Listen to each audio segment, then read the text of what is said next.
کہانی سچائی کی طاقت۔ ایک چھوٹے سے گاؤں میں ایک بچہ رہتا تھا جس کا نام علی تھا۔ علی بہت ہوشیار اور مہربان تھا، لیکن ایک عادت اس میں تھی جو اس کی زندگی کو مشکل بناتی تھی، وہ اکثر جھوٹ بول دیتا تھا۔ ایک دن علی نے سنا کہ گاؤں میں ایک مہمان آئے گا جو اپنی نیکیاں گننے کے لیے مشہور تھا۔ علی نے سوچا کہ اگر وہ مہمان کو متاثر کرے تو سب اس کی تعریف کریں گے۔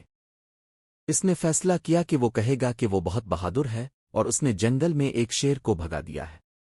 جب مہمان آیا، علی نے اپنے جھوٹ کی داستان سنائی۔ گاؤں کے لوگ بہت متاثر ہوئے، لیکن ایک بوڑھی خاتون نے علی کی آنکھوں میں جھوٹ دیکھا اور پوچھا، علی کیا یہ سچ ہے؟ علی نے تھوڑی ہچکچاہٹ کے بعد جھوٹ کو چھپانے کی کوشش کی، لیکن اس کے دل میں ایک خوف تھا۔ کچھ دن بعد علی کو احساس ہوا کہ اس کا جھوٹ سب کے سامنے آ جائے گا۔ اس نے فیصلہ کیا کہ وہ سچائی بولے گا۔ مہمان کے سامنے آ کر علی نے کہا، میں نے جھوٹ بولا، میں شیر کے سامنے نہیں گیا۔ سب لوگ حیران رہ گئے، لیکن مہمان نے مسکرا کر کہا، علی تم نے جو سچائی کا راستہ اختیار کیا وہ سب سے بڑا بہادری کا کام ہے۔ سچائی ہمیشہ بہترین رہنمائی کرتی ہے۔ گاؤں کے لوگ علی کی بہادری کی تعریف کرنے لگے۔